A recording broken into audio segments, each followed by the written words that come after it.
So, welcome back everyone. This is the first match of today's afternoon, and this is the first match of the M40 category of the tournament, the first one. And we will see France and the United Kingdom play together. For this match, we will have three wonderful referees. We have Alex Zoch, Timothée Pahu, and Luis Crespo. Now, I want a big applause for the team of France.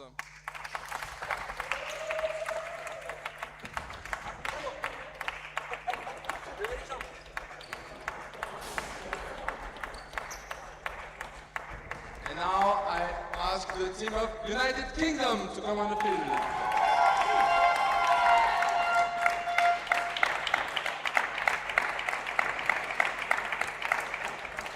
And I let the referees start with the coin toss. And welcome, ladies and gentlemen, for the fourth game. I hope you had a good lunch, because I had it, and I'm ready for the M40 match, Master 40, between France and United Kingdom, not Great Britain, because it's not that. I'm Filippo, and I'm accompanied by... This is Dom here. Hello, one of the UK men's players. Absolute pleasure to be joining you today for commentary on the first televised Masters 40 match of this competition. Wow, we have such a lovely voice. Oh, you have a radio voice anyway. I have him because I know, guys, you're eager to hear all the story about the M40, and that we have here an expertise about the players. I had the pleasure as well, time to time during Dominic Fox, to play with some of these guys.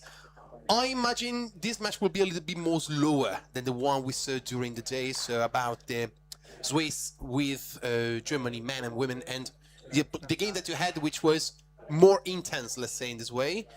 Not that will not be intense, but I imagine that unfortunately we need to say, age getting older, you will not play anymore at the speed that normally you see by you as well, for example. I certainly think that's the case probably for the full 45 minutes. But if you've ever watched some of the French players play for Comtois in the European Winners' Cup or the Silver Cup, yeah, they're no strangers to European Tchoukball, and they're certainly capable of throwing some quick plays and some trick plays in there.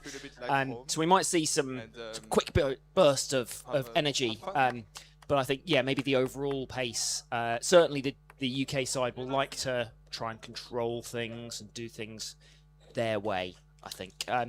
What you'll see as well, quite a lot, for those of you who have been following Tchoukball for a long time, some of the M40 players who you'll see playing for the UK were turning out to actually play for the UK men's team back in 2010 in the European Championships held in Hereford in the UK. So people like Richard Jackson or Martin Cates, who you'll see there as number 5 and number 78, are certainly no strangers to the international scene. But let me tell you about Chris Sherwood, who's going to be playing for the UK, number 4. His nickname is Snappy because of the way he catches. And this is his first competition for the UK since 1990. So he played at the World Youths in 1990, and this is one of the first times he's played for the UK since then.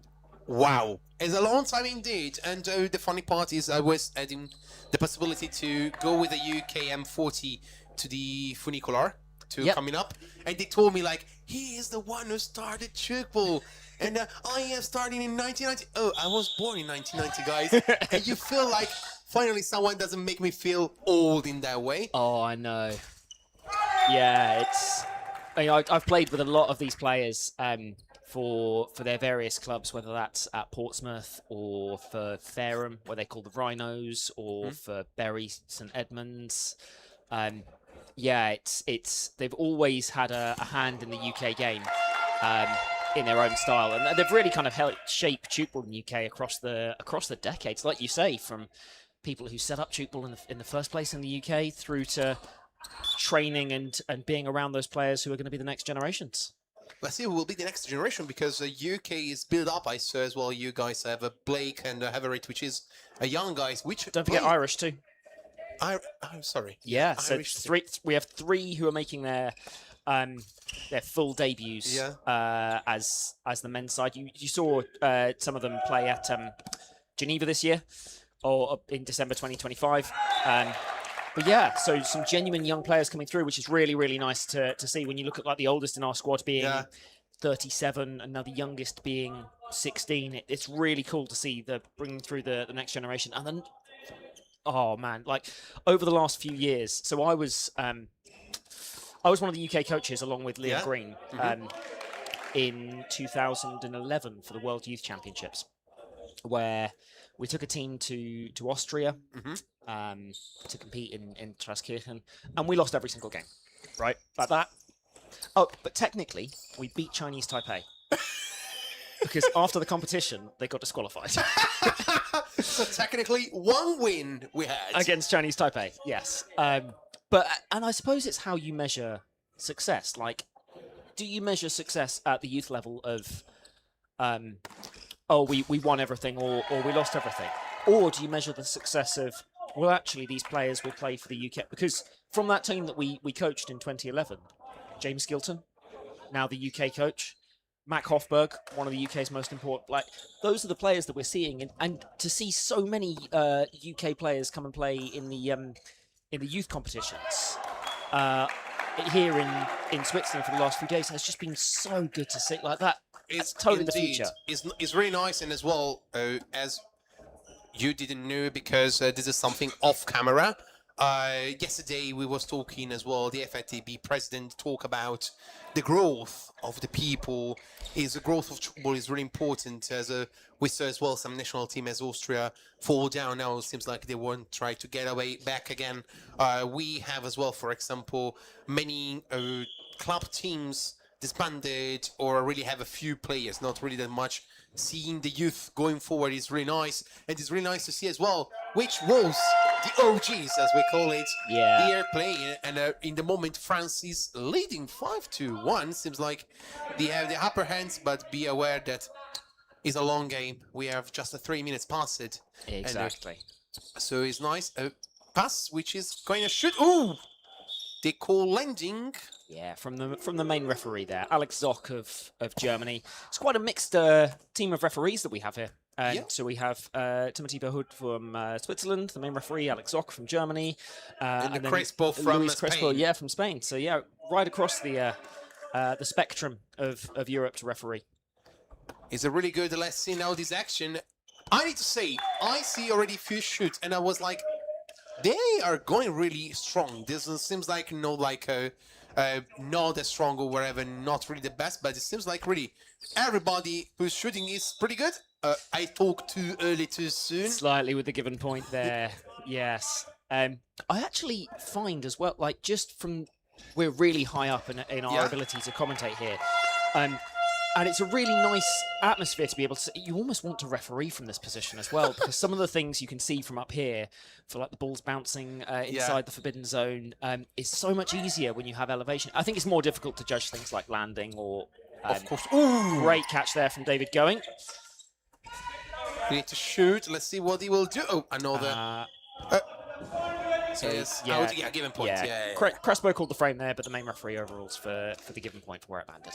Yeah, but from here it's so nice because you have as well the possibility to see as well the movement of the players, second line, how it works. I mean, it was so nice. I was speaking with Luca from Germany about the game you had with the Czech Republic, and I saw about Everett, how he's going with the over 90, and so how the second line need to adapt to moving in this way. And here is so nice because you see everything. Of course, here we are watching now the M40. And it's so nice to see as well that either if the game is in some way slower, they're trying to do long passes, they are trying to move the ball, which is a thing that I was speaking as well, still with Luca, is changing the Tchoukball idea. I remember when I started, in this moment, it's landing call, I was monodimensional, like you play just on one frame, you don't try. Not many times trying to move, make a long passes. Yeah. Now you see like every team, if you're going to a high level, at least one long passes you will do during your action. Yeah, it's. I think some teams when they first start to try and make it, they take the idea of trying to make less mistakes, and longer passes are associated with more mistakes, so people try and play less risky Tchoukball as a result. But a great catch there between two defenders on front line, and then the UK convert it into a point. Whereas actually people are now being able to train more, they're working up, and they're understanding the tactics of, if you shoot at a set defence, you know, you have to be a really, really good shooter to try and break through a set defence. The moment you move that defence around, whether through a switch or a long pass, then your chances of scoring increase. And it's just trying to unlock those ways of doing it. I did an experiment once when I was coaching at club level. To try and see as France turn over the ball there and manage to shoot back, how long it would take. So if you make a long pass, how long it would take the defenders to get into position at this end. And it's about 3.5 seconds at club level. So that is how quick and fast the pass has to be for you to try and take it from the moment the ball leaves your hand to the shot being taken in like 3.5 seconds before the defence are there and trying to catch you. So you counted. That's amazing. This is something that I never thinking about the 3 second whatever. And this is so nice because as well, the point of going forwards, for example, when you see the Syria final which is right now in the last years, it's a Ferrara with Rovello, you see like so many long passes because of course you have your star key points like, for example, Tuzello or Nicola Fergnani or whatever, so many players anyway. And so you try to move because a little gap for a really good player can be really in a high way. Yeah. And this is amazing, but still, as you said, before it was like risky Tchoukball, but on the same way, if you train, and as you said, when you train more, you have possibility to train more stuff. Given point, just remember, if you just connecting right now to see this match, if the defender touched the ball and it touched the frame, it count as a shoot. Yes. So that's why we saw the given point. But the point still went to the UK, yes. Because, yeah, absolutely. And sometimes that's almost a deliberate action as well. The defender, having popped it up, will try and think, oh, I'm falling into the forbidden zone. I can't knock it back. I'm going to have to try and make the shot. But other times it is simply just not. What we're seeing here as well is from both teams, some really high second line running. And they've been rewarded with some good catches too. That's really interesting because, they take me back all the words I said about maybe a slow tempo, maybe I was thinking not really second line, maybe we need to see about in the third period where maybe, oh, nice catch. Yeah. He saw it, they call traveling but it's safe, about how really the second line is going high, and this is important. You need to keep for 45 minutes. This is another cup of tea. Yeah, and when you look at the benches and you see, 2 players on the UK bench and 2 players on the France bench. Yes, fine, it's the first day of the competition with a good catch there on front line from Dave Going. But is that sustainable for the full competition? That's a question that you have to be like, you have to ask it in all levels of the game, whether that's at the youths or the men's or the women's or the M40s. Having the full squad really does help you to compete across the whole competition. And I will be interested to see how some of the teams handle having fewer players. It is difficult, especially when you play in these kind of hot conditions. Yeah. Like it's difficult to see. Well, I say it's difficult to see as one of the players gestures for some sweat on the court. So maybe it's not that difficult. I said to the production, like when you was playing, was so many times the mob coming. Put a funny music below when the mob is coming because it was starting to get a thing now, So it was like, but yeah, the condition, the weather. I imagine 2 years ago when it was Ferrara, how hot it was. Yeah. Here is cooler, but it's still hot. Yes. You won't be able to see behind us on the live screen, but there is a cloud bubbling up into a big thunderstorm behind us, which is just a sign of how hot it is. In fact, for the final in Ferrara, for the men's final, the commentators saw the mop coming on so much they started commentating on the mop as well. They called it the MVP as the mop valuable player. Most valuable mopper could be as well. Yeah. Oh, MVM or most valuable mopper valuable player. No, whatever. We will figure it out. Yeah, we'll refine it. Yeah, we've got the entire competition to do it in. Yeah. The gap's closed up a little bit as well, so it was kind of 5 points. UK now having narrowed the gap to 3, but France still leading 12-9. And now a mistake which could put the gap at 2 points. Let's see what they will do. Of course, as well, there are... This is interesting. This is interesting. Hello? I saw the guys from the France was like, is mine? Is yours? Who it is? This is something happened if you go, of course, I will talk about my experience in the second league in Italy. Sometimes it's like, who's going who? It's not like we are going both to the ball. It's like, who's going who? So please, who's first? Yeah, and some of the communication. We had a player from Italy come and play for my club, Guildford. Massimo came to play for us for a couple of seasons, and some of the communication there sometimes broke down a little bit. Do you know Massimo D'Angelo? I know. I coming so many times with Dominic Fox Memorial that I know the guys who's coming to all the teams. I mean, I played once for Portsmouth in the Dominic Fox. It was a period of time, but yeah, I remember Massimo went to Poland. He went to UK as well, and there was as well another person, a girl, come play with you, which was from Italy. Oh, hang on, who was that? Because we've had a couple of players from Singapore have come to play for us before as well. Who's the Italian? So we had Mari from Norway came over. Yeah, no, she was in Italy, I remember, but still. No, we are too much in each other about. I know. But yeah, sorry. Yes, back to where I was. Yes, at one of the EWCs, the person next to me. So I was the right defender. Massimo was the left defender. The person on my right dug the ball and it was going over my head. And Massimo shouted, "Yes!" So I went, "Oh, okay, he's got the ball." So I ducked. And the ball just lands. He goes, "Why did you do that?" I was like, "Because you called for it." But in the heat of the moment, it's so like Tchoukball is. We'll see for the end of this period, but you can have games which are 70-50 or 55-52, etc. Like, over 100 points in a game is common. So you just have to be able to go, right, we've made a quick mistake. Next. Move on. Yeah, exactly. It's why you often see a lot of players give a little high five or like a little bit of physical contact. It's just that way of like triggering a little mental reset. Go, right, on to the next one, on to the next one. Yeah.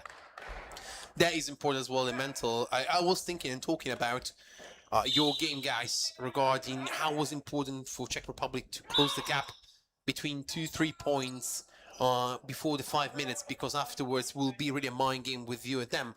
But when you get more gap, like 8 points, I was thinking, okay, he's done because it's a quite difficult. Oh, that was a really sharp, nice long pass. I would say about when you widen in the gap at 5 minutes, I would say mentally, I think Czech Republic will not get him back really easy because of that. Because you see, widening the gap, so you have this moment where you need to reset and say next, which is really important for these kind of things. And it's important as well to be able to distinguish between that mental reset of different plays, whereas also keeping momentum as well. So you want to be able to mentally reset, but also keep the momentum. Or, on the other side, if maybe the other team are doing it, you want to be able to break that momentum in a big... Maybe it's a kind of a big point or a really good defensive turnover or something like that, to just go, right, and now it's our... Like, now we're in the ascendancy, and now we're going for it. And now... As you say, Richard Jackson shouting to the heavens. It make a good 90 degree, which was not read by... the French guy traveling. I saw in this game more traveling than in the 3 games we had, which was maybe a couple during the 3 matches. Here's the more. I'm thinking as well how as well you feel like the feet touching the ground is a little bit different. Was as well something talking about the traveling during the FITB meetings regarding how we work about the traveling, how we do about that, because it's something that sometimes you don't read it or not to see our understanding sometimes. Yeah, I mean, it's such a difficult one, and some of it is really obvious to see, but when we get the tricky ones of, maybe somebody is making a defensive turnover and they're on the move while they're doing it, maybe they're diving, maybe they're rolling, or then we look at, okay, well, if you're catching it on the move as well, how do we define like how you how it works there. Oh, really close there, but not quite. And just as the period draws to the close, UK take that last point, and the gap is 2 points. France 15, UK 13. As you see, the momentum is really important. France was the up front when it was more point, was a good defense, good shoot, whatever. And at one point, they start to losing up, and you see the momentum is much more nearby to the central line, which means that both teams have their own time. And the UK had the momentum when it was like coming up from the 5-6 point gap back to the 2 and 1. What I think is so important is to see how the game, when it was fresh, the France was like more there, because as you said, many of these players play as well, EVC, ESC, and everything. But at one point, you see the UK men are just getting focused on the match. Yeah, exactly. And that really interesting to see the momentum flow there as well, because as you look at it, you know, the 2 point gap here is probably the closest it's been for, like, we've seen gaps of maybe 5-6 points throughout this period, and it's kind of flexed and hauled a little bit throughout. But the fact that the UK have brought it back to this close level now means that I think we're going to have a really interesting next couple of periods as well. It's going to be great. Let's see what will happen. We will take a little break. We'll see you later. Back soon.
Welcome back for the second period. Remember, if you just went online right now with us, 15-13 in the M40 match between France and United Kingdom.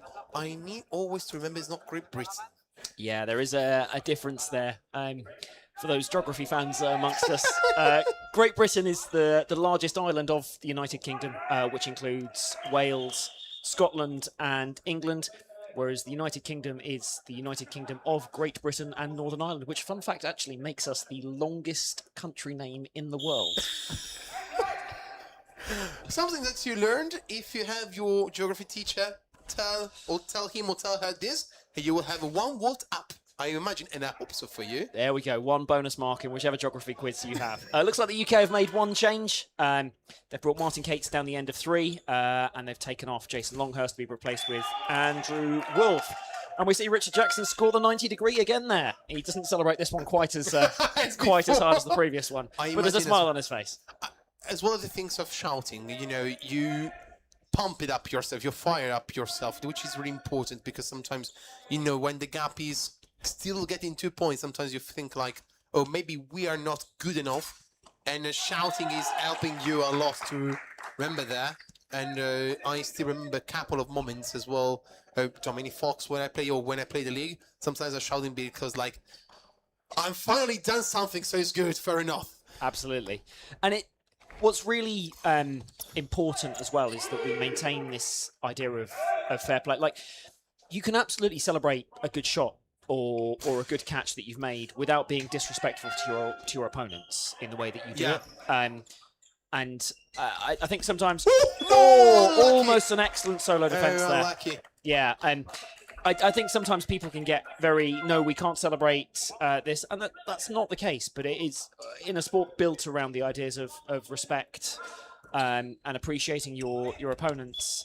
It is important to make sure that you're celebrating in that, like, to yourself and to help yourself, absolutely, as well. Of course, it's normal in any sport, but in Tchoukball you're not going to shout in the face of a person like, yeah, no, exactly, this is another things that we are against of. And what most important, what I really love to see as well, is how these two teams are really playing good, going back to the game, because I saw already a couple of defense, which was really amazing how they went through. And as I said, we're already in the second period, and so I'm starting to feel like some player could be out of gas, so out of energy. Yeah. And instead, no, they're still continuing to play. As I said, no really high tempo, as you can see when you play, you guys, whatever. But they're playing so good and in a really nice tempo that you feel like this game is getting entertaining. Yeah, definitely. And just seeing there as well, the pace being slowed down slightly with the taking of the breakdown. You see just how much space is being given down here as well. Like, you know, Martin Cates being a really, really good shooter, and he's been given so much space. There's only 2 defenders on the line for him, which is, maybe not kind of out of gas, as you've said, but still very interesting to see. Oh, great long ball. Let's wait for the over the head. Oh, but you see, like, even then, like, 2-second line, nice and high. I saw it really interesting. So Switzerland, for me, play some of the like most aggressive second line that I've seen. And what they're doing now is almost blending that into this idea of like, are you a really close second line, or can you go, the defense is struggling slightly, I'm just going to drop in, 2 steps and I'm on the front line and I'm ready to go there. And it's so cool to see, like, over the time that we've been playing Tchoukball, like, just how much, like, when we look back to the championships in, 2010. Yep. The zero shot wasn't a thing. Like, now he's a must. Yeah, but even the way that people talked about it, you'd hear it referred to as maybe if it went underarm, you might call it a skim or a slip. If it went to here, maybe sometimes you'd call it a push shot. But like even the way we've talked about it has changed over the last years as the game has adapted as well. It was back in those tournaments, people still often would play with a centre pivot as well, instead of 2-frame pivot to one end and 1-frame pivot at another end. And now we rarely see that in this level of Tchoukball. I mean, I still remember when I started, it was a good way to play the 3-1-3. Yeah. Because as a start, it's good because you have a person in the middle, because you're not aware about the distance and all these things. And I remember when I was starting, the zero was really nothing. And I remember from my side that we have people as the Ferniani brothers. Great team catch there. That was a nice one. And it was a good 20 degrees. It was a thing. Yeah. And this guy was like knowing the Ferniani brothers.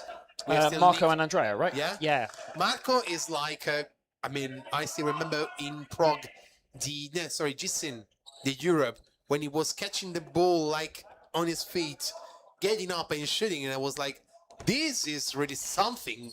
Oh my, what is that? And Andrea, with his idea of how playing, like have a playmaker which moving everything was a nice idea. And now is something that we are keeping forward. As you said as well, the shoot. 0 degree was nothing before, now it's a must. Yeah. You're playing with 190, 1-0, just to make the gap be wider. In the meantime, UK got the lead. They did, yeah. They went up by 2 points, brought it back down to 1, and then 2 points, and they've turned the ball over again. Long ball now, and what will Mark Cates do? Puts it through, it's dug up, but and it moves to a 3-point gap. Yeah, I remember watching Marco and Andrea, and even seeing, you look back to some of the videos from 2010, 2011, where they'd almost like catch it on second line and with 3 big steps run through the defense to shoot back. Oh my. That is something that you're dreaming about that to do once in a while, once in your lifetime. Some really good fair play there from Richard Jackson. The end referee, Crespo, couldn't quite see what had happened, and straight away he had his arm in the air to say, no, France have scored the point. UK just lose it there. Yeah, but I mean, even if we think back to just before, I can't remember which country hosted the championships before 2010. 2010 was the first one championship. in Ferrara, but it was the World Cup. So was Ferrara 2011, I think, for the World Championships? I think so. So the one before that, 2010 was the first time, I think, because it was the World Games in 2009 in Chinese Taipei as an invitational sport. Those were kind of the competitions where, for the first time, we were playing with 7 players. Before that, it was 9 players on a team, which was just, you'd have 2 ends of 4 defenders and then 1 centre pivot. Or sometimes you played 3-3-3, which was 3-3-3. Oh, madness. Oh Lord. Yeah. This is something. 3-3-3 is like, I feel like more a football fan, like how you want to play. You want to play a 2-1-5? What do you want to do? Oh no, we've had a man sent off. Oh, quick, we've got it. Let's go. 4-4-1 maybe. A 4-4-1 will be something that I will be looking forward. The one defender I don't like, I'm alone. The other one is like over there. Let's have fun. Just one defender with really long arms. They dig everything for the second half. Like Mr. Fantastic.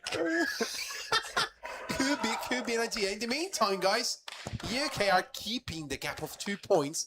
A really nice one. Jackson is making a lot of 90. And it's something that the French guys need to learn and to read and adapt really fast. They have the foresight in this side of the field. And I'm hoping they will start to get something, because he's doing too many points, in my personal opinion. If you see he's making just 1 shot. Maybe he got a 45, but he's there. He's not that much. It's really interesting because that's not his standard shot. His standard shot that he likes to go for is somewhere between about 30 to 50 degrees, because he doesn't have that much variation between being able to hit all of them, so it's difficult to read. Whereas when he lines up for his 90-degree shot, it's really clear. And a great second line catch and there. now it's coming. It's a shoot. Okay. Look how pushed into the corner the main referee is there as well, to try and get the best view of the action too. With so many players crowding around the D for a quick turnaround, it's really really good of him to be able to get there and notice the full. Great catch there from Sherwood, who plays it as quickly as he can to Johnson, across to Cairns. A good catch again. Is the last try, and he made it. Oh, yeah. Quick shoot back, and Levier takes the point there. It is nice to see as well how they're trying to play fast, like a fast counter-attack, which is working in this case.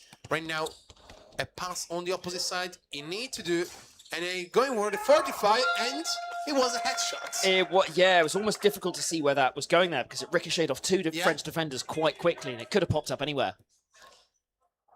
And now there is a change, I imagine, on the French side. As imagine I saw it. Yes, you can see. I think he might be injured, by the way. The main referee's just asked the question there.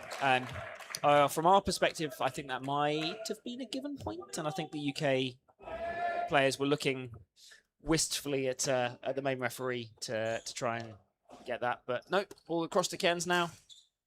Another thing I want to talk about is about the run. I saw many times how the French and as well the UK player at the moment, maybe it could be the gap wider. Great shooting. 3-point gap, a good point. It was a stack there. The defense doesn't move that fast. I was thinking, you see how they run more in instead of wide. Yeah, absolutely. So, which means that, of course, the shoot could not be that easy to be a 0 degree, which is a must, let's put it this way. For should a 0 easier is to run more nearby the line. Absolutely, yeah. And it's as a defender, you really try and read what the shooter's doing, but you're almost trying to read them in the air. So as they jump, and you're going, okay, right, they're stacking their body high, the arm is coming high, so I think this is going to be a shot that's coming towards 90 degrees. Some great team defense there from France. But you're absolutely right in the reading of the shot almost comes before that, if you can, in where they're running in. And subtly, I think, at some points you notice, if somebody has jumped, but they've jumped out of court, immediately you go, oh, right, okay, no, the way they've run up here means they're going to be putting it wide and flat. I need to get round quicker. But it's not something that's very easy to teach. You have to watch it happen time and time again before you go, right. Experience, of course. Absolutely, yeah. Is something I had the opportunity to play for the first year with a kid who's playing for Italy in the M15. And I know for a reason, for a fact that he doesn't know what mean reading. He's going with instinct. It's a given point, unfortunately, for France. But still, the thing was, he doesn't know how to read. But it's normal. He's the first year playing tchoukball. You try, of course, if you have a more expertise player, as I am, is ear-wise, not like experience-wise. I can tell you, okay, remember that because it's something that you will know from experience. Like, if you run this way, if the arm is in this way, you know how they shoot going forward. In the meantime, back and forth! Oh, nice we are defense. seeing some incredible defending in this third here. It's genuinely excellent to watch. Oh, was going injured his hand? He's holding it. Yeah, I think he might have jammed it on the floor there. Great catch from Sherwood, diving back off the line. Again, we're seeing loads and loads of really good defending in this period, and that's part of why the UK have been able to kind of turn the game around as well. It's been in the defence where they've taken the first periods to read how France have been working, like we've said, adapt themselves to how they've been playing, and to start to be able to get a handle on their play. And you see the second line pushing up nice and high again. The shot comes in.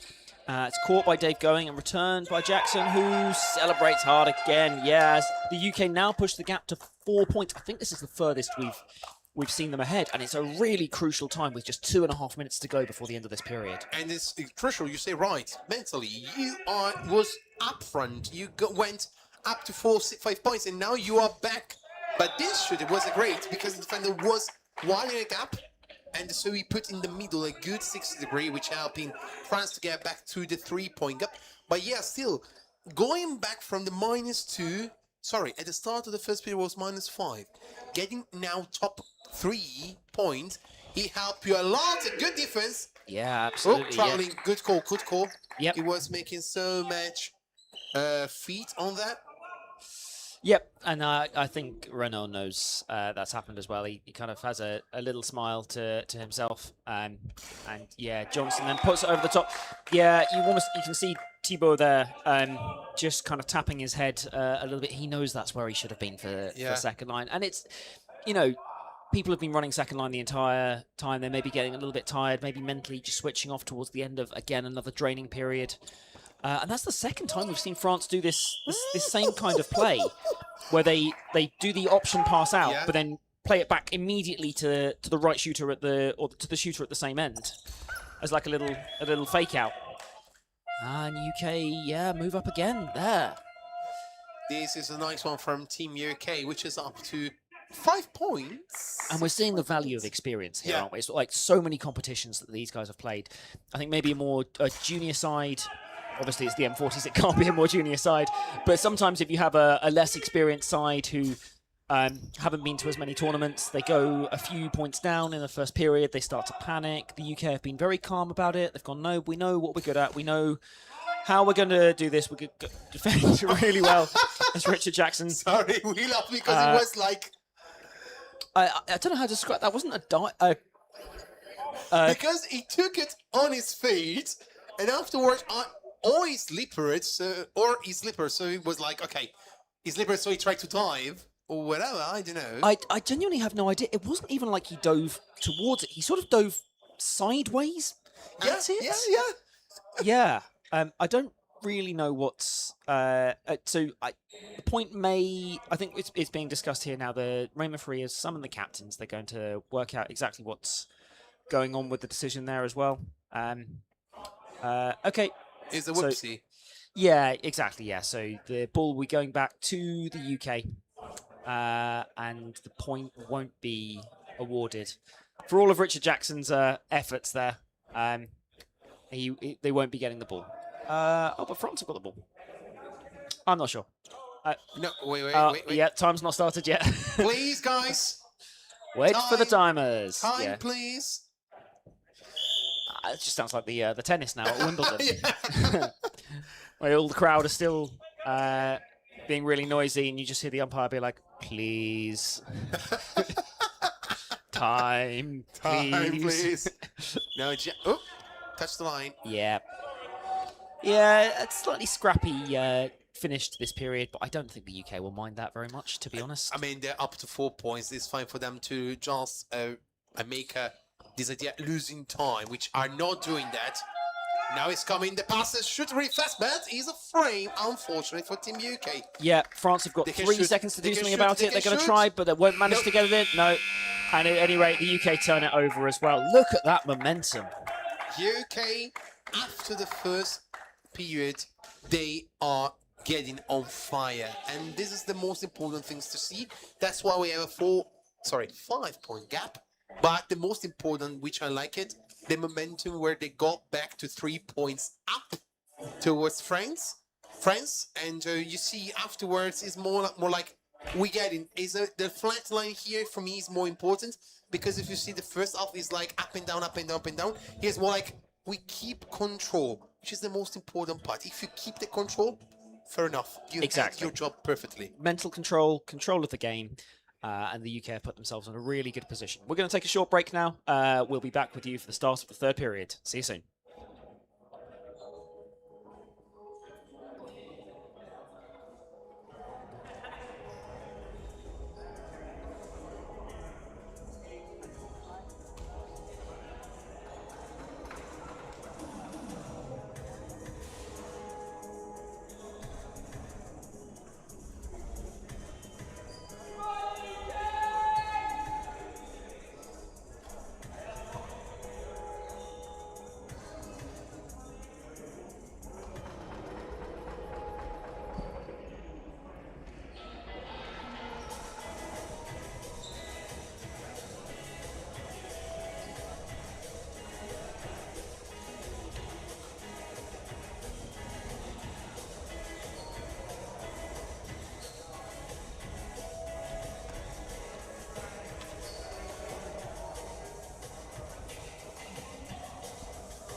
for the third period. If you get tired of this match, I am sorry to tell you, you don't know what means excitement, because this game is getting now on the third period, where first period up from France, second period we have UK up.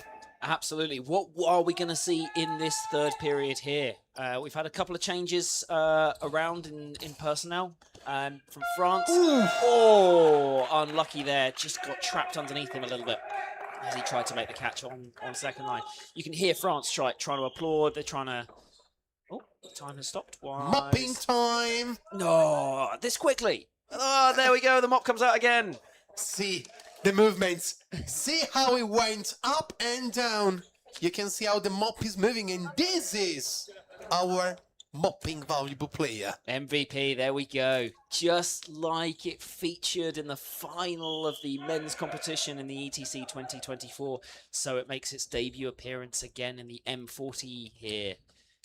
See right now, and this is what I'm looking for. I just remind me one thing from Martin. Martin played with Leeds, or I am missing person. I'm just swapping person. I think maybe so there was somebody called Ed who played for Leeds a couple of seasons ago.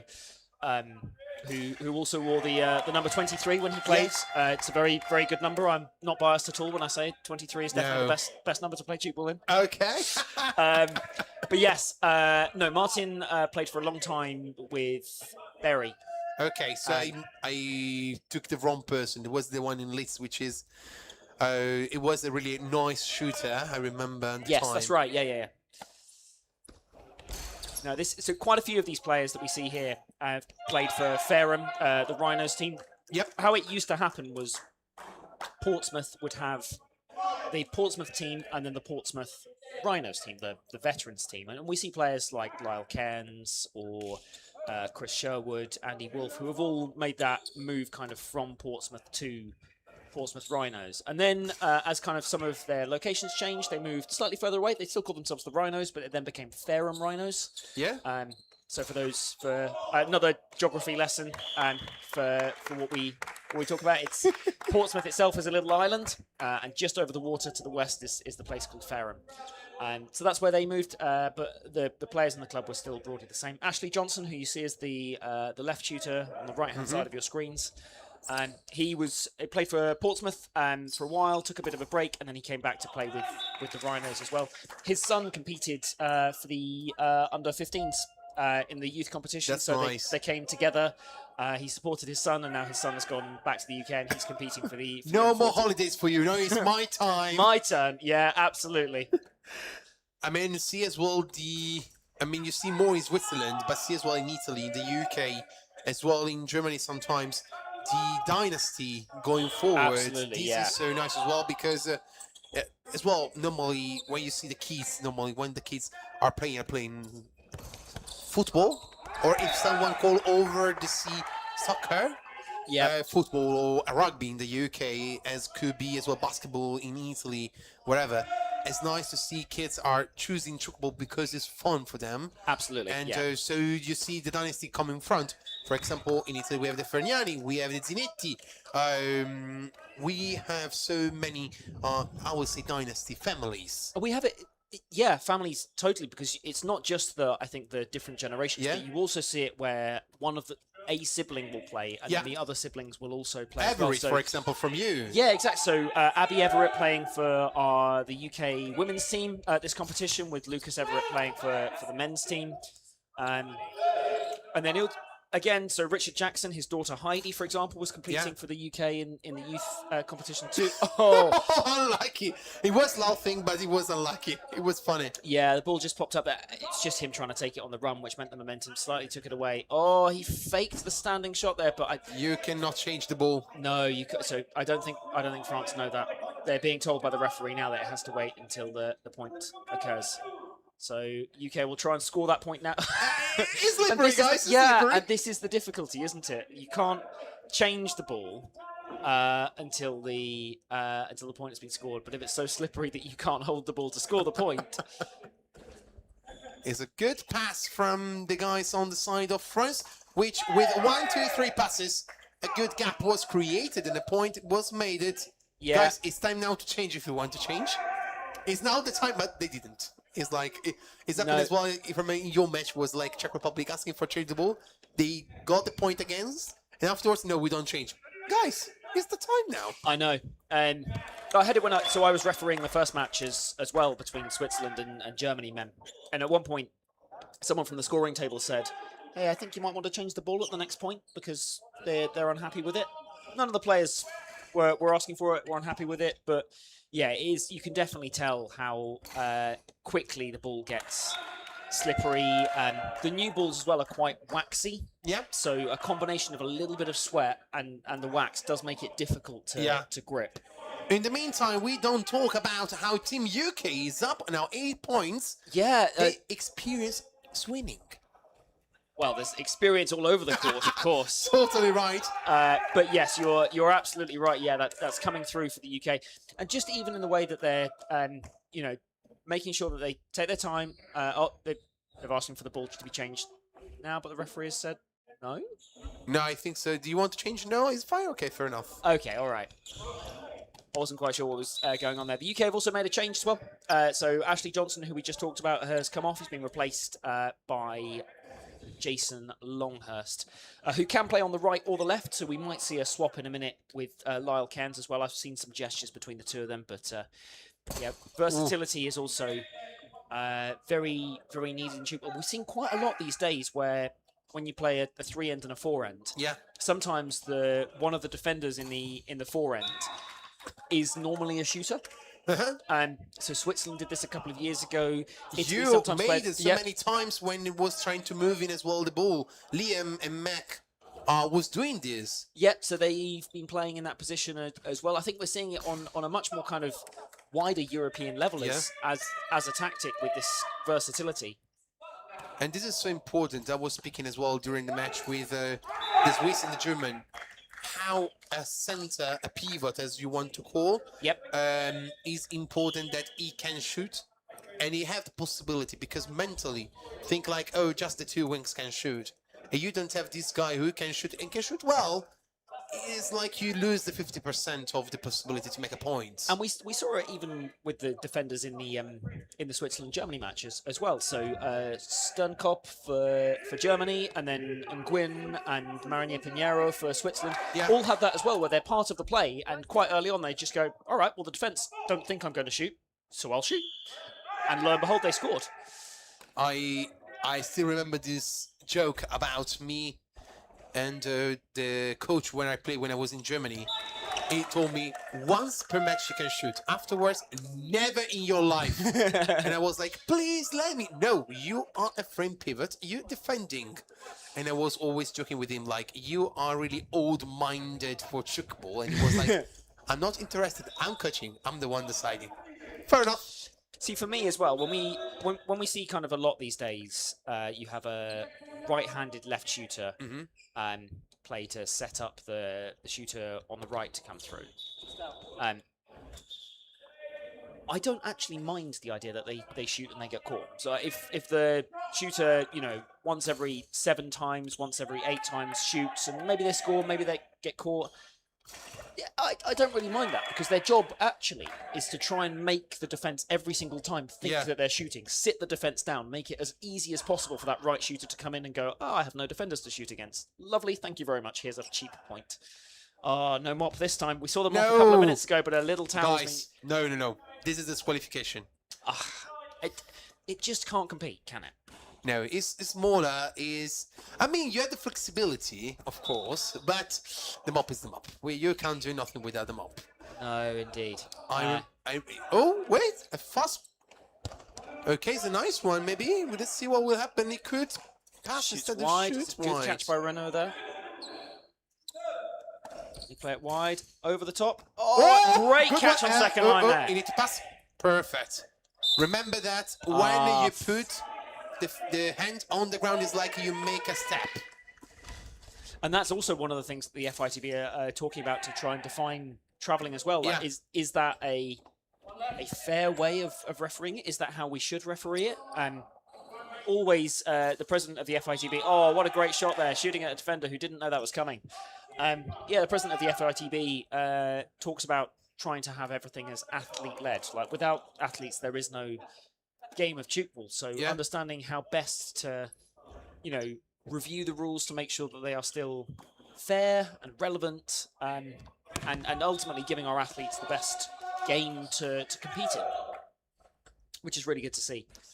It's good because, of course, you need to understand as well how here is working. We are, just to make it clear to everybody, if you don't watch in Tchoukball, these athletes, as this guy next to me, they don't get paid. We are doing stuff for fun and for everything. So if you don't have the people who's playing and having fun, you cannot have Tchoukball. This is important. So having people who can play and have fun, this is the most important things. That's why as well, I imagine tournament as the Düsseldorf Cup, the Dominic Fox, or we have here in Italy, we had, I don't know if there's still the Saronno Cup before the championship, or they do as well. There was as well, but this is the summertime.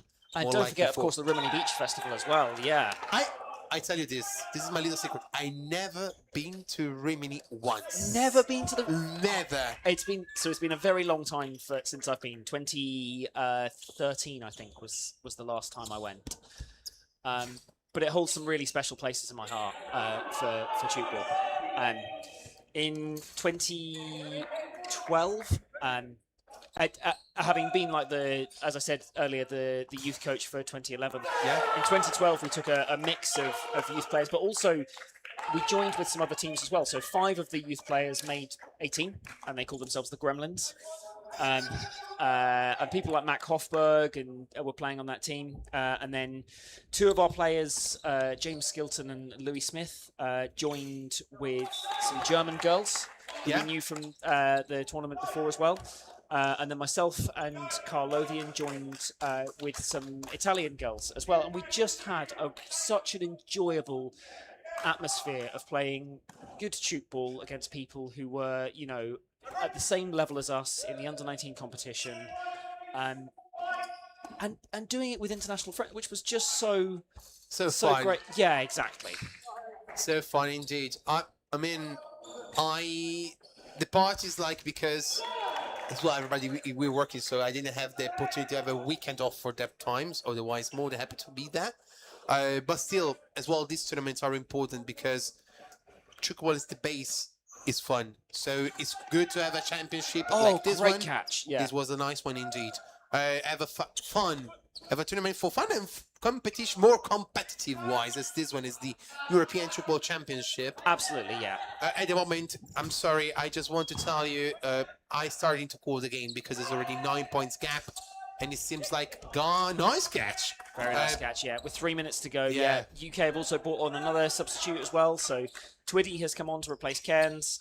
And yeah, the UK are playing this out very professionally towards the end, and they're not expending too much energy where they don't need to make things quick. And I think France are also doing the same. We're seeing a couple of the plays from them, but not nearly as many as we saw in that first period, where they came out of the gates really, really fast and maybe took the UK a little bit by surprise. But yeah, with 2.5 minutes to go and the gap at 10 points, 11 points now, it is difficult to see how France could. Yeah, it was like a 10 points gap, but you start to see like a 3 points momentum from France. You can say maybe could be have the opportunity, but now it seems like UK has the lead and everything. So as you can see now, ball back to the UK guys, which are trying to widen the gap, which they did it. And they do. And but the thing is so important that UK, and because if I remember correctly, the last Euro was Italy won it. Yes, the M40. That's right. I mean, we won it as well, the men and the women, but this is another cup of tea. So the M40s actually debuted at the World. No, so it debuted in the World Championships before that in 2023. That was the first time the competition was out because some of the players which here that was we see in Prague. In Prague, yeah. Right. And the UK team there came in silver. They got the silver medal. They lost in the final to Czechia. And then in Ferrara in 2024 as well, Exactly the same. The UK finished in the silver medal position, but this time Italy were the winners. I'm not gonna lie, I saw on the page the names. I put my little penny towards Italy winning as well this year. When we see people like the players that you've seen from Stefano Barberini and Gico, I mean Zinetti and all these players, you're like, yeah, exactly, yeah. But let's see what will happen. 45 seconds till the end. I need to say, good catch on second. I am really happy because this game was so entertaining with a lot of nice things that you will take off as well. If you are a coach, you see them be like, you see how if you go to a young kid say, oh, I don't want to do the second line.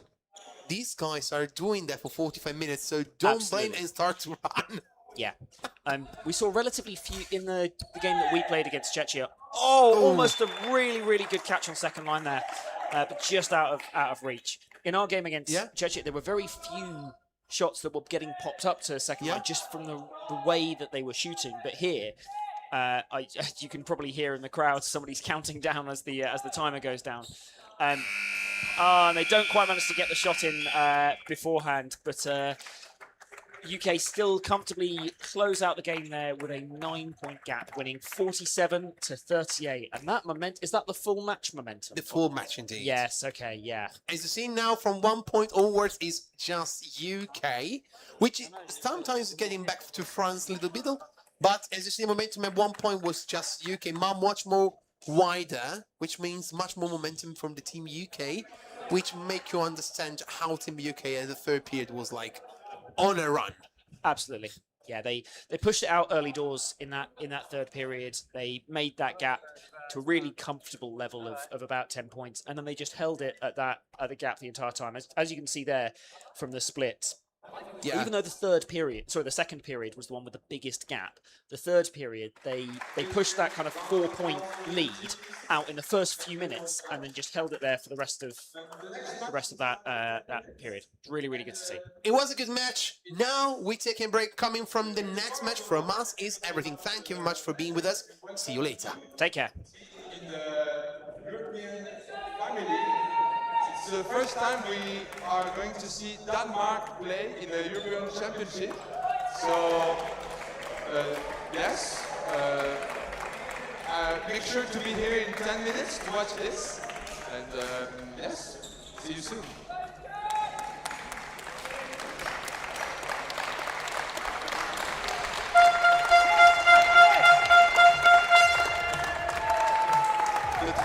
En français, dans 10 minutes, la Suisse jouera contre le Danemark et donc c'est la première apparition du Danemark dans une compétition européenne, donc c'est un match à voir et on va essayer de... Oui, compétition européenne officielle, effectivement, si on exclut le TGI de ce calcul. Mais bon, de toute façon, voilà.